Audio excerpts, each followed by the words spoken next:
Sure as the sun rising every day, you can count on another edition of EA's Madden NFL hitting shelves every August.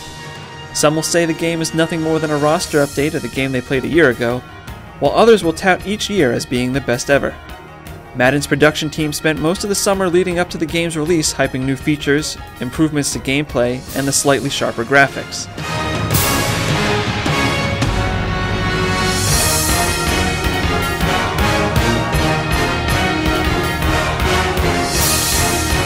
After spending some much-needed time alone with Madden NFL 10, it's obvious that the time put into this year's version of the game makes it a standout, but it still falls just short of being the greatest of all time.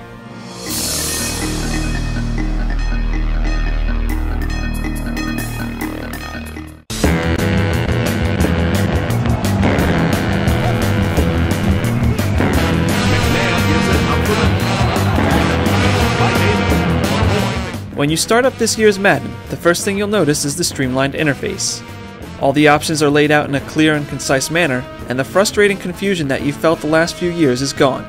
There's the standard exhibition game and play now, the return of Madden Moments, a revamped franchise, and the stale Superstar mode. This year's Madden Moments take some of the most memorable scenarios from the 2008 season and ask you to relive them in your living room. Most of them seem even tougher to complete than last year's, but they're great time killers for when you're waiting for a friend to hop online. Virtually nothing has changed from Superstar mode, making it the most disappointing of all the game's options. It's still frustratingly difficult to play any position other than quarterback or running back, and after seeing what EA's own NHL series did with the premise, it's high time Madden fans got the same treatment. The overhauled franchise mode is the highlight of the single-player experience. Not only will you play the games your team so desperately needs to win, but you'll also be in charge of all the off-season maneuvering many of us only get to read about during the weeks leading up to the NFL Draft. Keeping you up to date as the season progresses is the Extra Point, a live highlight show created in conjunction with the NFL Network. Taking the place of the atrocious and obnoxious Tony Bruno radio show, the Extra Point recaps the previous week's games, highlights, and previews upcoming matchups. In theory, it's an excellent idea. Its execution, however, leaves much to be desired. The pieced-together voiceover from Alex Flanagan harkens back to the dark ages of Pat Summerall's commentary, and the show doesn't offer anything you can't find on the statistical menus. It's completely optional to watch, and even though it's nowhere near perfect, it's still a nice change from the drawl tones of Mr. Bruno. Once you advance to your first offseason, you'll find that contract negotiations, free agency, and the draft have all been tweaked as well. Agents will actually fight you tooth and nail if they don't feel you're paying what their client is worth, particularly when dealing with high first-round draft picks. It's actually quite refreshing that the game replicates this aspect so much better this year. Free agency is taken up a notch as well, as now the demands the game previously made up for players must actually be met, and occasionally exceeded. Just like the real NFL, if you're a crap team looking to snag a big-name star released from his previous contract, prepare to pay a premium.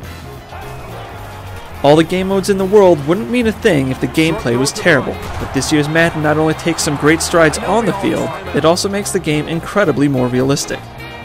First and foremost, the game's speed has been drastically reduced. Still on his feet. Brought down. What that means for those of us playing the game is that players react and respond more like they do in real life.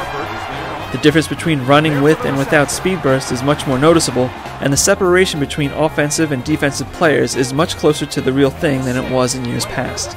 For once, you're able to see things unfold on the field clearly enough to read defenses, find holes to blitz through, and make coverage adjustments on the fly. There's also a new fumble recovery minigame that happens when a handful of players attempt to fall on a loose ball. It's interesting in concept, but nearly awful in execution. Almost every fumble is predetermined to be won by one side before the button mashing even begins. Pro Tack is easily the most impressive new feature to the franchise. For the first time in series history, nearly every animation is branching. Gone are the canned animations of yesteryear in favor of a more fluid, eye-catching system where players move and react to contact much more like they would in a real game. Pro Tack also allows for up to 8 other players to gang tackle the man with the ball, or to help push the pile forward. The first time you see a huge pile-up, you'll swear you were watching the real thing. Alternately, the first time you see a running back break out of a giant mess of defensive players, you'll remember you're playing a video game. 1- and 2-man tackles still happen too, though they tend not to happen as much as they used to. The amount of tacklers is a bit unbalanced, but not something that detracts from the overall feel of the game. The new mechanic also influences the way your offensive and defensive line play. No longer will you have to drop back 15 to 20 yards every passing play in order to create enough time to throw the ball. Your line will actually protect you much better this year, but don't expect to have all the time in the world to pass. Like the real NFL, your pocket will last upwards of 4 or 5 seconds before you either have to chuck the ball or start scrambling. That's not to say the defense won't be able to get to you sooner, but you will have more time to read and react than ever before. To counteract the improved blocking, defensive linemen have had all their moves mapped to the right analog stick. Both finesse and power moves are as simple as flicking the stick in the direction you want to bypass the other player with. Complementing Pro Tac are a slew of new other animations and AI upgrades. There are now signature styles for most of the NFL quarterbacks. It's a nice new feature, but you'll have a difficult time noticing if you continually use the same team over and over again. In addition to more competent intelligence from defensive backs, there's also much improved head tracking. Injured players who are able to play through the pain will often run with a gait or with a limp arm depending on the physical problem they're having. The last major overhaul to the in-game experience is the rating system. Not happy with the wealth of individual ratings in last year's game, EA got even more nitpicky with the details. The developers even took more care to differentiate truly elite players from average and mediocre ones. Quarterbacks get most of the attention under the statistical microscope this year, which can be seen as both a benefit and a small annoyance. Instead of one rating for accuracy, QBs are now ranked in short, medium, and deep passing categories. With all the work to the rating system, it's hard to believe that receivers still run routes out of bounds and don't give enough effort to stay in bounds when they make a catch. Hopefully now that the offensive line issues have been addressed, Tiburon can move the bad boundary line detection to the top of the list. Throws it. Leaping catch. He throws right. Pass is complete. Dives, and he's in. Touchdown.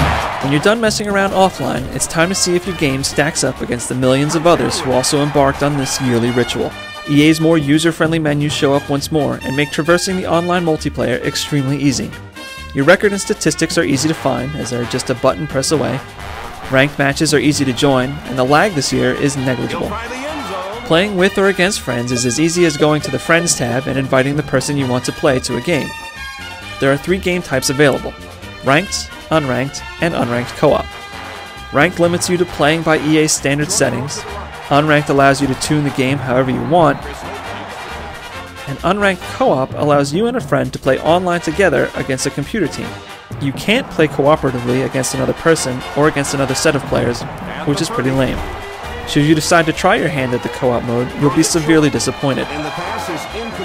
The camera they use is the one from Superstar mode, so it's fixed prominently behind the player you're currently controlling at all times. It's all well and good when you're the quarterback or running back, but playing any other position is a struggle, particularly on defense. I was hoping for the co-op to be mildly enjoyable, but it's probably the game mode you'll spend the least time with. Madden 10's strongest online feature is the all-new online franchise. You and up to 31 of your friends can set up a league with the potential to last for 10 seasons. Should you not be able to fill the league, the computer will run the other teams. The franchise follows the 17-week season, with the league only able to move on once all games are played or the commissioner advances to the next week. It's a huge improvement over last year's feeble effort and should provide endless hours of enjoyment from the live fantasy draft to the day your team hoists the Super Bowl trophy. With all their other ridiculous DLC in the game, ranging from Elite Status, where you get VIP lobbies and an extra difficulty setting, to keeping players from retiring for one more year, to Expert Scouts, it's probably the worst example of a company taking advantage of microtransactions on a console so far. I only hope that it's a trend that doesn't follow into the rest of EA's sports franchises. Gets the ball away. Smith there on the top.